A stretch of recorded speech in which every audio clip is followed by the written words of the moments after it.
हरि गौर हरि प्रीति हित प्रीति करी मोरे गौर हरि हरि बोल हरि हरि बोल हरि हरि बोल हरि बोल हरि बोल हरि हरि बोल हरि हरि बोल हरि बोल हरि बोल हरि हरि बोल हरि हरि बोल हरि बोल हरि हरि बोल हरि मोरे गौर हरि गौर मोरे गौर हरि मोरे गौर हरि निताई गौर हरि बोल हरि निताई गौर हरि बोल हरि हरि बोल हरि बोल गौर हरि मोरे गौर हरि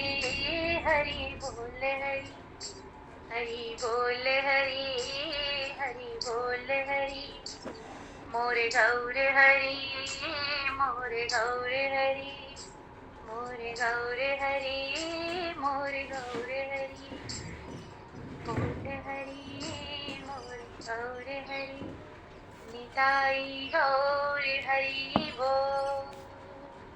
बोलिए श्री गौरांग महाप्रभु की जय। अनंत कोटि ब्रह्मांड नायक सर्वेश्वर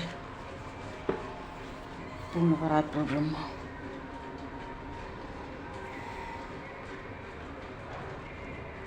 असंख्य कल्याण गुणमंडले भक्तवांश कल्पित शरणागत वत्सल भक्तवत्सल दीनबंधु दयासल भगवान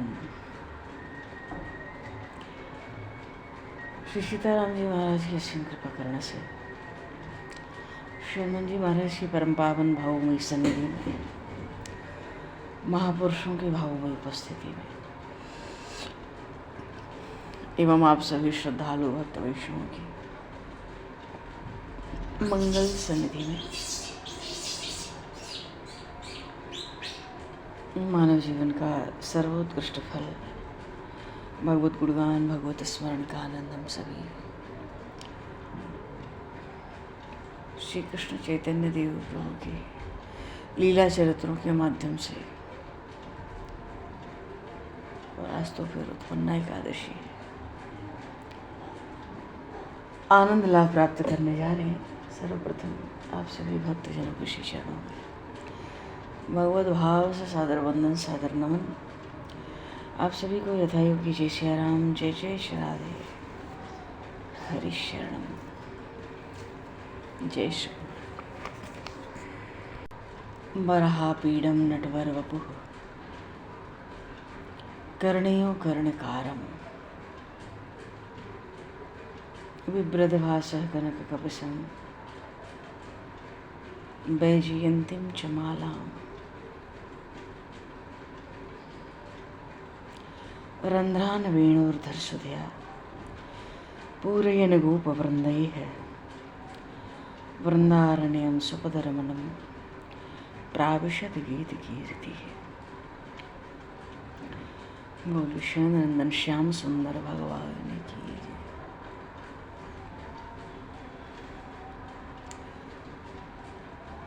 श्री चैतन्य महाप्रभु की।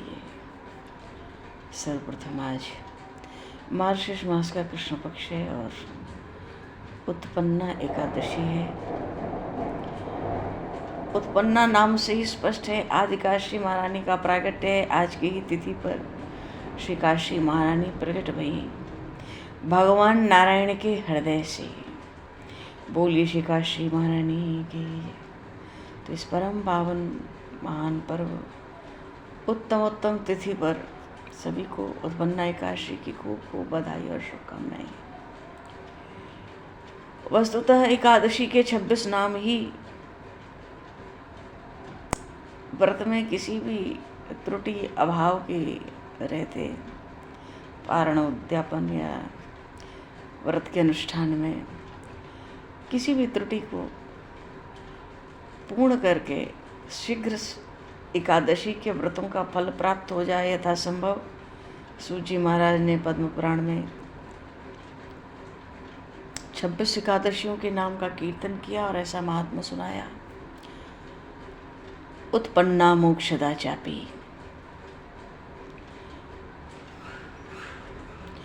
सफला पुत्रदा तथा षट्तलाख्या जयाख्या च विजया अमल कीती च, पाप मोचनी काख्या च कामदा च वरूतनी, मोहिनी चापराख्या च नर्जला योगिनी तथा विष्णुर्देवशयनी पवित्रा पुत्रदा तुजाम, परिवर्तनीन्द्राख्या तथा पाषाण कुशारमा, देवोत्थानेति च प्रोक्ता चतुर्विंशत नाम भी द्वि चाप्य अधिक मासस्य पद्मनि परमेति च। ये 26 एकादशियों के नाम हैं। इनके कीर्तन की बहुत महिमा कही गई है। व्रतम उद्यापनम चासाम यदि कर्तुम न शक्नुयात् तदा संकीर्तना नाम सद्यस तत्फल माप्नुयात्। केवल एकादशी के नाम के कीर्तन की भी इतनी बड़ी भारी महिमा है। और उत्पन्ना एकादशी, रात में ही एकादशी लग गई है, लगभग 2 बजे तक एकादशी है, फिर द्वादशी है और फिर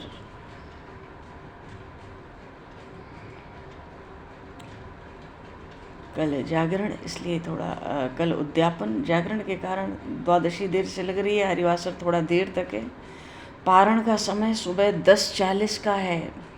इस पर थोड़ा सावधान रहें। हम लोग तो बहुत लाभ होगा। कल सूर्योदय के बाद तुरंत पारण ना करके 10:40 पर पारण उसके बाद हो जाए तो बढ़िया है, वही ठीक है, क्योंकि हरिवासर कल 10:40 तक है, मान के चल रहे हैं। एकादशी बहुत बड़ी है। बोली काशी महारानी की जय। देवऋषि नारद ने जब पूछा भगवान शिव से कि हे महादेव, महाद्वादशी कहते ही हैं एकादशी को। एकादशी का ऐसा व्रत नहीं हो सकता जिसमें द्वादशी न हो, भले स्पर्श ही हो पर होनी चाहिए।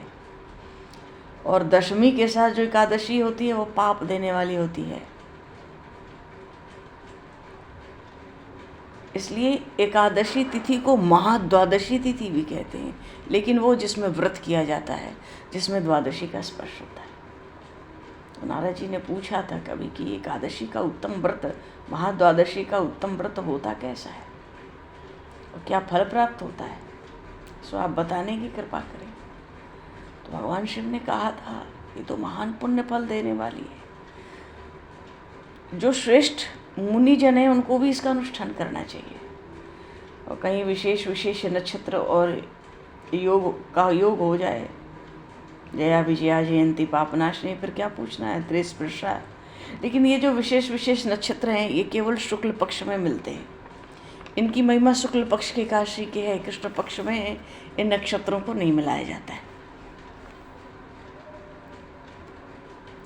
पुष्य नक्षत्र, जयंती पुष्य नक्षत्र और पुनर्वसु नक्षत्र, श्रवण नक्षत्र और एक और है रोहिणी नक्षत्र। ये 4 नक्षत्र में जब शुक्ल पक्ष में एकादशी पड़ती है तो उसकी बहुत महिमा होती है। कोई 1 वर्ष तक रोज एक प्रस्तल दान करे और केवल पापनाशनी एकादशी का व्रत करे, दोनों का पुण्य समाप्त होता है।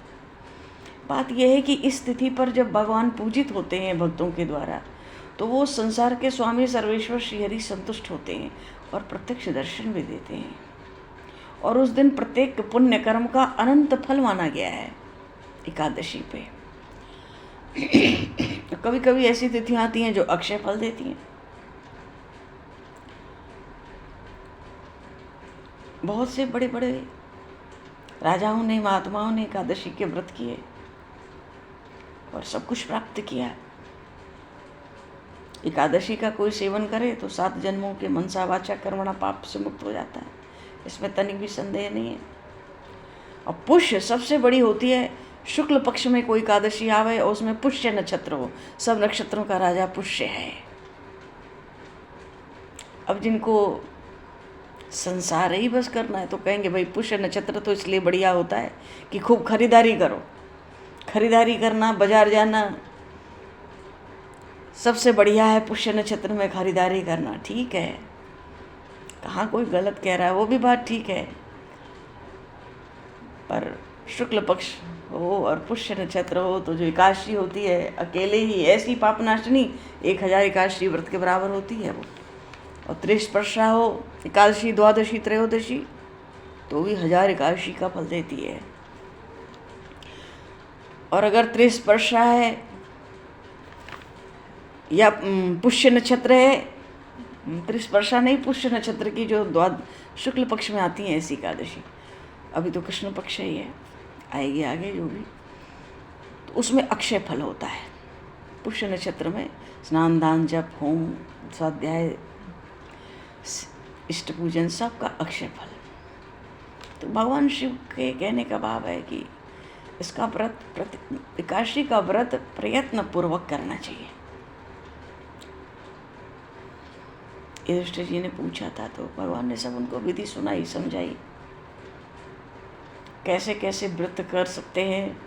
नक्त व्रत भी होता है, एक भुक्त व्रत भी होता है। युधिष्ठिर जी ने पूछा भाई उसका पुण्य फल क्या है, वो भी प्रभु ने बताया। नक्त व्रत वो होता है जब नक्त समय वो होता है जब सूर्य एकदम मंद पड़ जाए, रात को भोजन करते हैं, अगर प्रसाद पाते हैं एक समय तो वो नक्त नहीं कहलाएगा। लेकिन जो गृहस्थ हैं उनके लिए नक्त भोजन का विधान विशेष है। सन्यासियों के लिए दिन के 8वें भाग में सूर्य का तेज कुछ अंश में हो, उसके बाद सन्यासी भोजन नहीं करते। सन्यासियों को रात का भोजन का निषेध है। तो चलो व्रत का संकल्प लेकर के आज के दिन से तो लोग व्रत भी आरंभ करते हैं, क्योंकि आज उत्पन्ना एकादशी, आज तो एकादशी प्रकट भई है भगवान नारायण के हृदय कमल से। 3 दिन के नियम होते हैं, दशमी, एकादशी, द्वादशी, पर हाँ भगवान का पूजन तो होता है। भक्ति युक्त मन से दीपक जलाकर रखने की 24 घंटे एकादशी में बहुत महिमा है।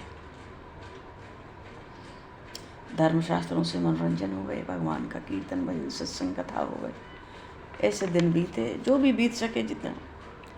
अगले दिन ब्राह्मणों को दान दक्षिणा दे के, भोग राग करा के, अथवा तो सूखा सामान सीटा देकर प्रणाम करके, व्रत के लिए, व्रत में जो त्रुटि हो उसके लिए क्षमा प्रार्थना करके और अपना नित्य कर्म करके ही, भगवान का पूजन करके ही पारण करना चाहिए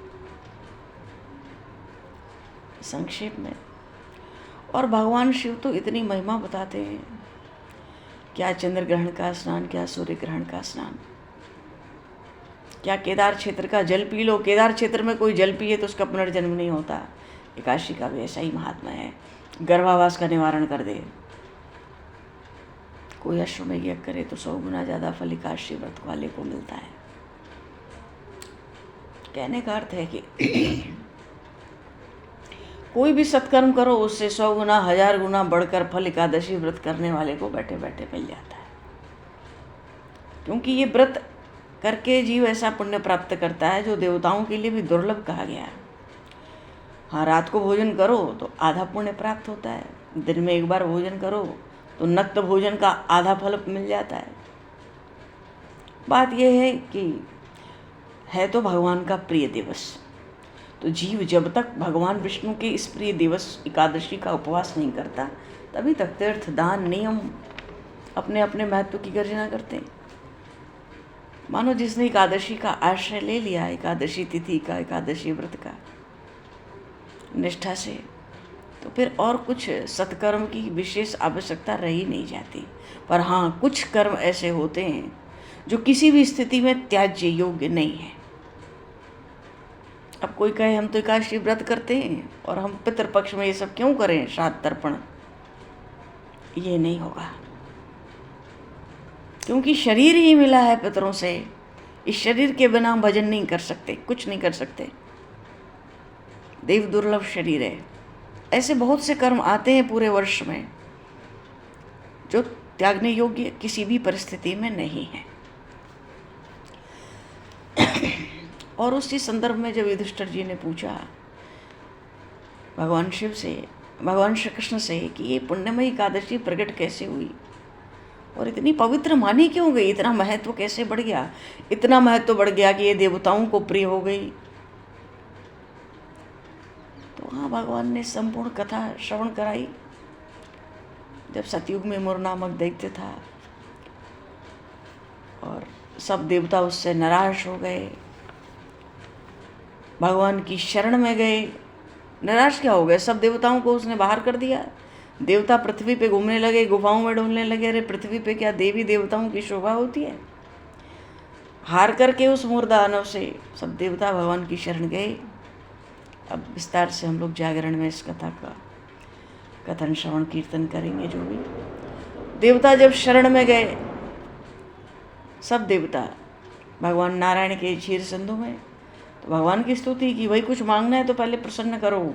ओम नमो देव देवेश देव दानव वंदित दैत्यारे पुंडरीकाक्ष त्राहिनो मधुसूदन सुराः सर्वे समायात भयभीताश्च दानवात् शरणं त्वां जगन्नाथ त्राहिनो भक्तवत्सल त्राहिनो देव देवेश त्राहि त्राहि जनार्दन त्राहि वै पुंडरीकाक्ष दानवानां विनाशक।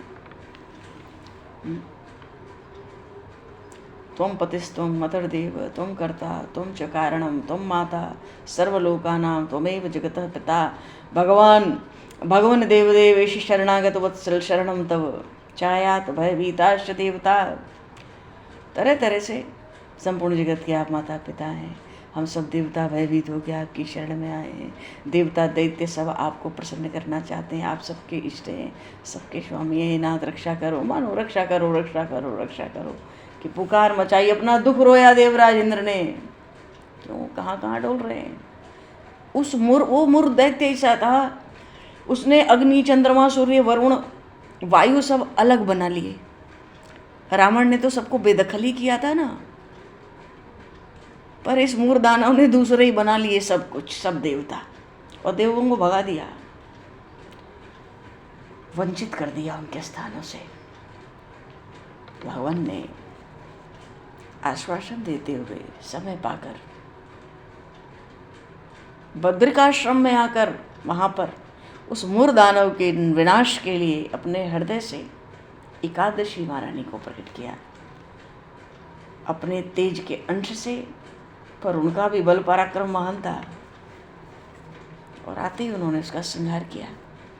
पर बड़ा सुंदर वरदान मांगा। भगवान तो प्रसन्न हो गए। भगवान क्या प्रसन्न होंगे? सब देवता प्रसन्न हो गए। प्रभु का क्या अच्छा क्या बुरा, क्या शत्रु क्या मित्र।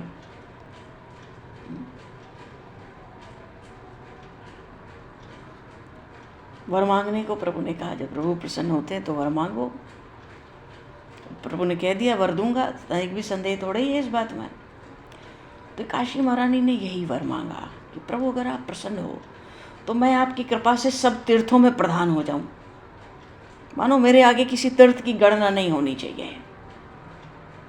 मेरी तिथि आ जाए तो किसी तीर्थ की गणना नहीं होनी चाहिए। समस्त विघ्नों का नाश करने वाली हो जाऊं।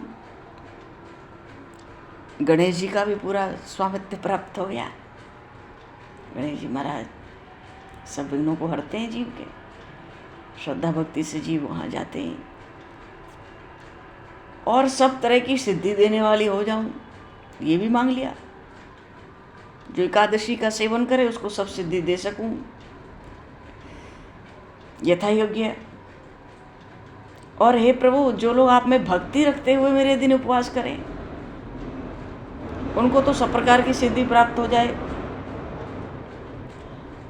हे देव, जो लोग उपवास करें, नक्त या एक भुक्त व्रत भी करें, जैसे भी व्रत पालन करें, खा पी कर अथवा तो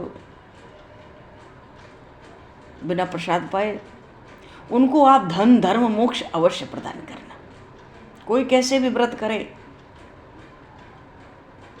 पर नक्त अथवा एक भुक्त, एक समय आहार का विधान। वैसे तो किसी भी व्रत में एक समय ही आहार होना चाहिए। तो ऐसे सुंदर सुंदर वर मांगे एकादशी महारानी ने प्रभु से। भगवान ने सब प्रदान किया। और भगवान ने उसी समय सुना दिया कि एकादशी व्रत वही होगा जो द्वादशी से युक्त होगा। दशमी से युक्त जो एकादशी होती है उसको करने से उल्टा पाप लगता है। और एकादशी महात्मा श्रवण की भी बहुत महिमा कही गई है। एकादशी महात्मा को कहना सुनना, जो प्रतिदिन महात्मा कहे सुने 1000 गौदान का पुण्य फल प्राप्त करता है। और दिन और रात हो भक्तिपूर्वक इस कथा का जो श्रवण करे, कोई पाप बचते नहीं है। फिर मानो एकादशी के समान पापों का नाश करने वाला व्रत और जीव का उद्धार करने वाला, ये एकमात्र यही व्रत है जो निष्काम व्रत है। और जितना अधिक निष्काम रहो उसकी इतनी महिमा है। बोले काशी महारानी की, श्री चैतन्य महाप्रभु की। थोड़ा उधर भी महाप्रभु का अत्यंत विलक्षण। भगवान अवतार लेते ही है जीव मात्र के उद्धार के लिए। अब महाप्रभु को तो सन्यास की हो गई है, चित्त पे सन्यास चढ़ गया है। सबको अपने में अपनी विवशता बताते हैं। मैं विवश हूँ, मैं नवद्वीप का परित्याग करके अन्यत्र कहीं जाऊंगा। अब संसार सन्यास को छोड़कर संसार में और किसी चीज से मुझे सुख नहीं है।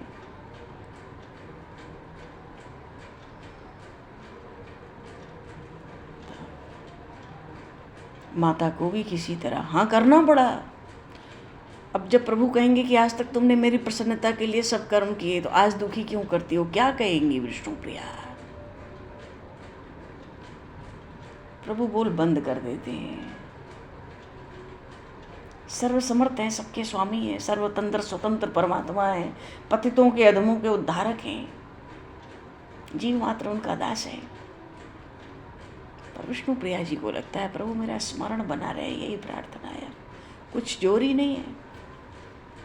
और फिर कोई हार जाता है तो उसकी प्रशंसा भी करते हैं, धन्य हो तुम, वीर पत्नी के समान तुम बात करती हो, और तुम ही सच्ची, बड़ा साहस है तुम में, तुम पति परायणा हो, सती साध्वी हो, मेरे हृदय में हमेशा बनी रहोगी। उनको तो संन्यास लेना है।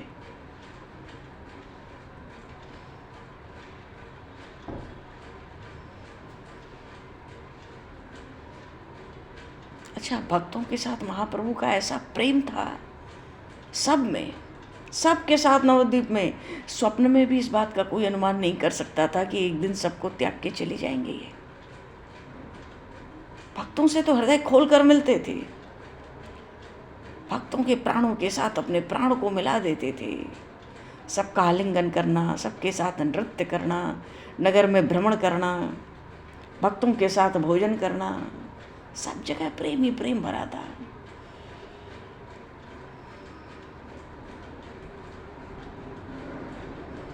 विष्णु प्रिया समझती थी मुझसे ही अत्यधिक स्नेह, माता सची समझती थी निमाई मुझे छोड़ के कहीं जा ही नहीं सकता, मेरे बिना तो एक दिन भी उसको कहीं रहना अच्छा नहीं लगता। दूसरे के हाथ का भोजन पेट भी नहीं भरता इसका, जब तक मेरे हाथ से कुछ खाना ले इसकी पूरी तृप्ति नहीं होती। किंतु वो महापुरुष थे, साक्षात परमात्मा ही थे, उनके लिए सब लीला थी, कौन प्रिय और कौन अप्रिय। प्रेम ही उनका आराध्य देव था। प्राणियों के शक्ल सूरत में थोड़ा ही अनुराग था, वो तो प्रेम के पुजारी थे। पुजारी क्या थे? प्रेम के स्वरूप ही थे। पर एकदम संन्यास लेने का निश्चय कर लिया, सभी को अपनी अपनी भूल का अनुभव होने लगा। क्यों? आज तक जिसको हम अपने ही समझते थे वो तो प्राणी मात्र का प्रिय निकला। हमारे समान सब प्राणियों का उस पर समान रूप से अधिकार है, समान भाव से अधिकार है। कहने का भाव है महाप्रभु के संन्यास लेने का समाचार संपूर्ण नवद्वीप नगर में फैल गया, फैलेगा ही।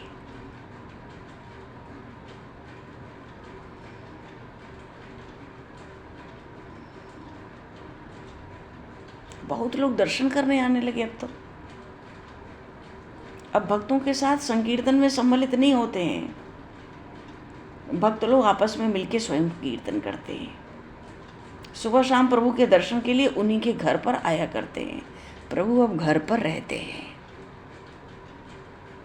सच्ची बात तो ये है कि जिस दिन से वो आए थे ना, दंडी स्वामी महामहिम श्री स्वामी केशव भारती, जब से वो आए थे उसी दिन प्रभु ने संन्यास लेने की तिथि भी निश्चित कर ली थी। भगवान ने जब जब अवतार लिए प्रायः अपनी कठोरता भी अवसर आने पर प्रकट की। वो चाहे भगवान श्री कृष्ण रहे हों अथवा तो मर्यादा पुरुषोत्तम श्री रामचंद्र है। प्रभाव वनगमन करने लगे तो कैसी कठोरता है, किसी चीज का कोई प्रभाव ही नहीं है, जाना है। माता सीता का हरण हो गया तो क्रोध देखो, ऐसा क्रोध हो गया था कुछ पल को कलेजा कांप उठे बड़े बड़े वीरों का। मानो श्री जानकी जी के पीछे संपूर्ण विश्व ब्रह्मांड को बात ही बात में अपने अमोघ बाणों से नष्ट कर डालेंगे।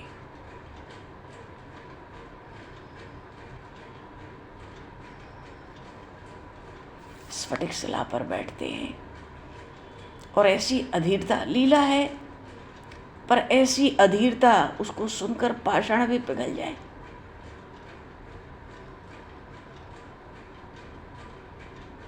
हनुमान जी आए जानकी मैया का संदेश लेकर लंका से, कैसे अधीर, कितने व्याकुल प्रभु दिख रहे थे।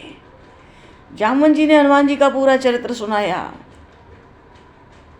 बड़ी प्रशंसा की, पर प्रभु ने हनुमान जी से पूछा तो क्या पूछा, जानकी अपने प्राण की रक्षा कैसे करती है, कुछ नहीं पूछा। पूरा चरित्र सुन लिया हनुमान जी का, प्रभु ने कुछ नहीं पूछा। और जब जानकी मैया का महाप्रयाण हुआ, धाम गमन, उस समय प्रभु श्री राम का क्रोध, जब जानकी मैया ने अपनी लीला संवरण की भरी सभा में महर्षि वाल्मीकि के समक्ष, मानो महाप्रलय आएगा, अभी आएगा, अभी।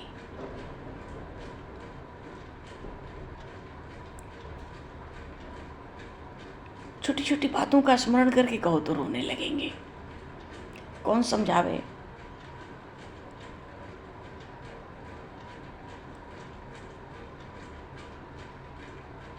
और जब रावण का वध हुआ तो रंग ही पलट गया राम जी का, हाँ पूरा रंग पलट गया।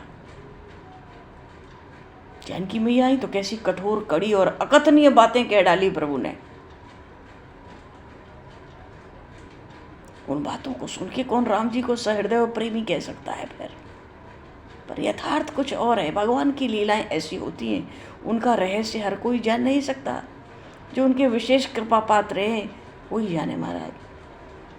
भगवान शिव कहते हैं, उहाँ राम गुण गूढ़, पंडित मुनि पावहि बिरति, पावहि मोह विमूढ़, जो हरि भजन धर्म रत, जो हरि विमुख न धर्म रत।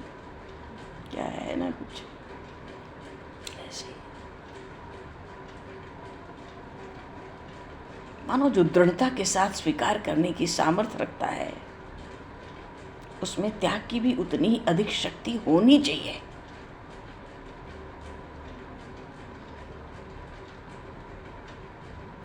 अब जानकी मैया को तो छाया तो चाहिए नहीं, माया की जानकी तो चाहिए नहीं, प्रभु को तो अपनी सीता जी चाहिए।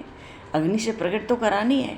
अब ये जाएं तब तो वो निकल के आवे और लोक दृष्टि में कलंक भी मिटे, जो कुछ होए। अग्नि परीक्षा का समय आया, प्रभु ने आदेश दिया अग्नि प्रवेश करना होगा संकल्प पूर्वक। हनुमान जी की ओर प्रभु ने दृष्टि उठाई, क्यों आदेश देने वाले थे, व्यवस्था करो, अग्नि प्रकट करो। हनुमान जी मूर्छित होकर गिर पड़े। सहन शक्ति के बाहर है। ऐसी सी जानकी माता की अब अग्नि परीक्षा और होने बाकी है। अब ये अग्नि में आज्ञा टाल नहीं सकते, क्यों, स्वामी है, मैं तो दास हूँ, दासो हम कौशलेंद्र से। मूर्छित प्रभु की दृष्टि उठी हनुमान जी की ओर, प्रभु बोल नहीं पाए, उसके पहले हनुमान जी गिर पड़े मूर्छित होके। प्रभु जब तुरंत विलंब नहीं किए, समय नहीं लिया कोई विचार, तुरंत लक्ष्मण जी की ओर दृष्टि, वो भी चक्कर खा के गिर गए। हनुमान जी तो पहले ही हाथ छोड़ दिए, अब हम ही बचे, हम कुछ कर ही नहीं सकते, हमें तो उठा के भी कराएंगे। वही हुआ। कहने का भाव है बस ये है कि इन प्रसंगों को यहाँ स्मरण, प्रसंग क्या है, भगवान के लीला चरित्र हैं, पर उन चरित्रों को भी स्मरण करने का यहाँ पर बस यही उद्देश्य है कि जब भगवान अवतार लेते हैं,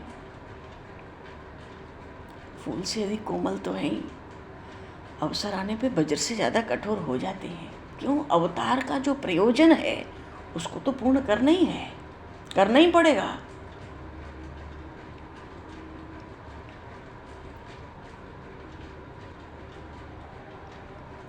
और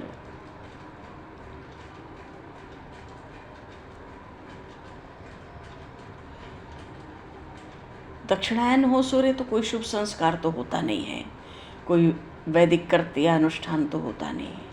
इसलिए प्रभु भी उत्तरायण की प्रतीक्षा कर रहे हैं। समय बीतते देर कहाँ लगती है? नहीं तो उन्होंने उतनी भी प्रतीक्षा नहीं की होती, क्या पता वो दंडी स्वामी महाराज महामहिम श्री स्वामी केशव भारती के साथ चल पड़े होते। पर दक्षिणायन था ना, नहीं गए, उत्तरायण की प्रतीक्षा कर रहे हैं। पर धीरे धीरे वो समय भी तो आता ही है जो प्रभु के संबंधियों को दुख और शोक के सागर में डुबो दे।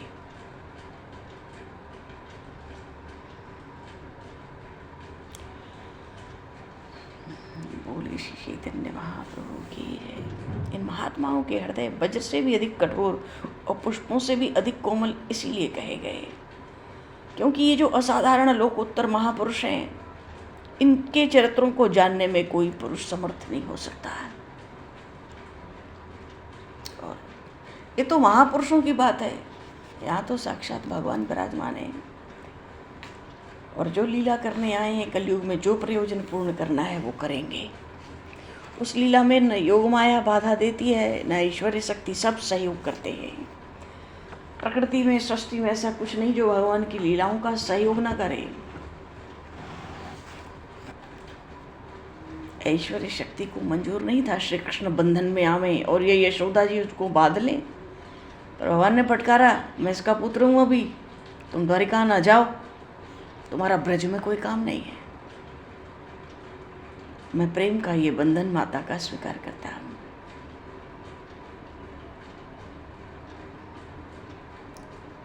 प्रभु श्री राम ने तैयारी कर ली श्री सीता हरण की। ऐश्वर्य शक्ति डट के खड़ी हो गई, कैसे होगा? रावण की क्या विसात, इनकी दृष्टि पड़े तो परम भागवतों में उसका नाम हो जाएगा। प्रभु ने कहा बड़ी लीला है, क्या करें, क्या क्या व्यवस्था करें। तो श्री जानकी जी से आग्रह करके खुद ही उनके चित्त को प्रसन्न करके, प्रशंसा कर करके, तो आप अपनी छाया ही जाएगी और क्या जाएगा। जानकी मैया जाएंगी तो वहाँ कोई राक्षस असुर स्वभाव का बचेगा लंका में? उनके दर्शन मात्र से वो रावण परम भागवत हो जाता है। तो लीला में उलट पलट थोड़ी करना है, रावण को तो मारना है। 71 चतुर्युगी से राज्य कर रहा है, कितना अत्याचार कर चुका देवताओं पर। श्री राम अवतार का बहुत बड़ा प्रयोजन है रावण वध। ऐश्वर्य शक्ति उस समय भी डट गई, यहाँ कौन आएगा? देखें कैसे आता है रावण। प्रभु ने शांति शांति करके काम चलाया। समझाना पड़ा ऐश्वर्य शक्ति को, अरे जानकी कहाँ जाएंगी, इनकी छाया जाएगी, इनके श्री विग्रह की छाया जाए। उसके लिए भी तैयार नहीं थी ऐश्वर्य शक्ति। रावण को छाया का विस्पर्श नहीं होना चाहिए, नहीं होगा। तो प्रभु की लीला।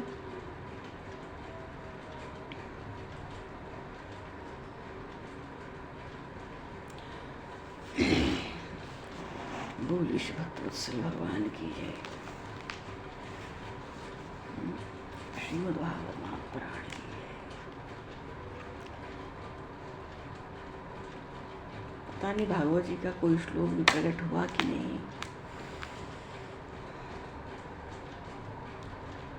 भागवत जी का नाम लो तो बस एक ही चीज का विस्मरण रहता है, एक ही चीज़ का स्मरण रहता है, विस्मरण के लिए तो हजार चीज़ें। एक तो भागवत धर्म जो भागवत का सार है, अयम ही सर्वकल्पानां सदृचीनो मतो मम मद्भाव सर्वभूतेषु मनोवाक्काय प्रत्यग्नि। संपूर्ण भागवत का सार एकादश स्कंद है, और एकादश स्कंद का संपूर्ण एकादश स्कंद का सार है ये एक श्लोक, अयम ही सर्वकल्पानां सदृचीनो मतो मम मद्भाव सर्वभूतेषु मनोवाक्काय प्रत्यग्नि। समस्त प्राणियों में चर अचर कुछ भी हो, मनसा वाचा कर्मणा मेरा भगवत भाव से व्यवहार किया जाए, इससे बढ़कर मेरी प्राप्ति का कोई उत्तम साधन नहीं संभव है। भगवान कह रहे हो नहीं सकता। मेरी बुद्धि में, मेरी दृष्टि से, मेरे मत से हे उद्धव, भगवत प्राप्ति का सबसे प्रधान साधन है सब में भगवत भाव, मनसा वाचा कर्मणा, चर अचर सब में। और यही श्रीमद् भागवत का सार है। और फिर भागवत तो भगवान के नाम की महिमा हो, शरणागति की महिमा हो, अजी भगवान के कथा की महिमा हो, भक्ति की महिमा हो, ज्ञान वैराग्य सब में डूबा हुआ ग्रंथ है श्रीमद् भागवत महापुराण।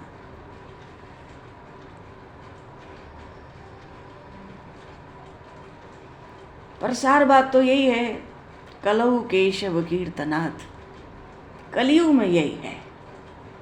यत् फलम नास्ति तपसा न योगेन समाधिना तत्फलम लभते सम्यक, कलौ केशव कीर्तनाथ।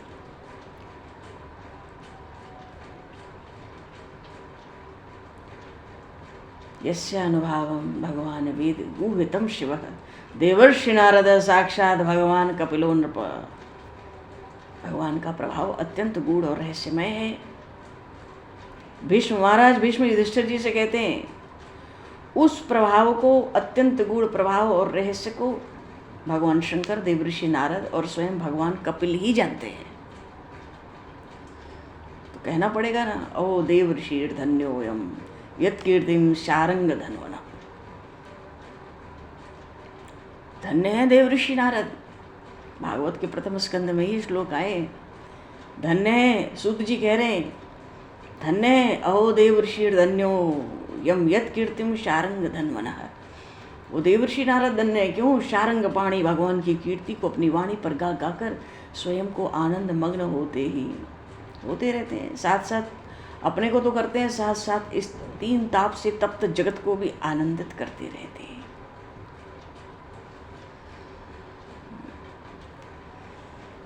तो भगवान के नाम की महिमा, भगवान का कीर्तन तो सहज साध्य कहा गया और सब पुरुषार्थ की सिद्धि देने वाला कहा गया। साथ ही प्रेमा भक्ति की जो पंचम पुरुषार्थ है उसको भी सिद्ध करने वाला कहा गया। भगवान नाम के प्रभाव से ही तो नाम संकीर्तन की महिमा जाती है।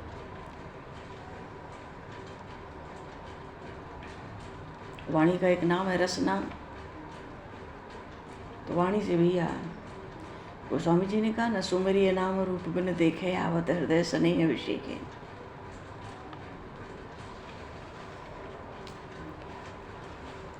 भागवत इतनी महिमा। इदम भागवतम नाम पुराणम ब्रह्म सम्मतम भक्ति ज्ञान विरागाणाम स्थापनाय प्रकाशतम। क्या नहीं है भागवत तो, श्रीमद् भागवत तो वेदों के समान कहा गया। क्यों? भगवान व्यास ने भक्ति ज्ञान वैराग्य सबकी स्थापना के लिए भली भांति अजीब प्रेम की भी। क्यों? दशम स्कंद भगवान श्री कृष्ण का जो चरित्र है, पूर्वार्ध उत्तरार्ध, पर भक्तों को तो बाल लीलाओं में विशेष सुख प्राप्त होता है। वो तो भागवत का अमृत है, भागवत का अमृत है। तो भगवान की जो कथा है, शृण्वताम गदताम,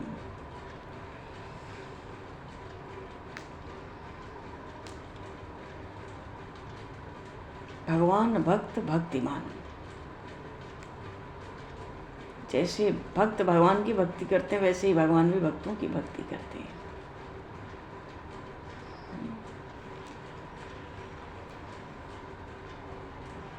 हरि हरे नमः, कृष्ण यादवाय नमः, गोपाल गोविंद राम मधुसूदना गोविंद गोविंद हरि मुरारी गोविंद गोविंद मुकुंद कृष्ण गोविंद गोविंद रथांग पाणी गोविंद दामोदर माधवेति गोविंद गोविंद हरि मुरारी गोविंद गोविंद मुकुंद कृष्ण गोविंद गोविंद रथंग पाणी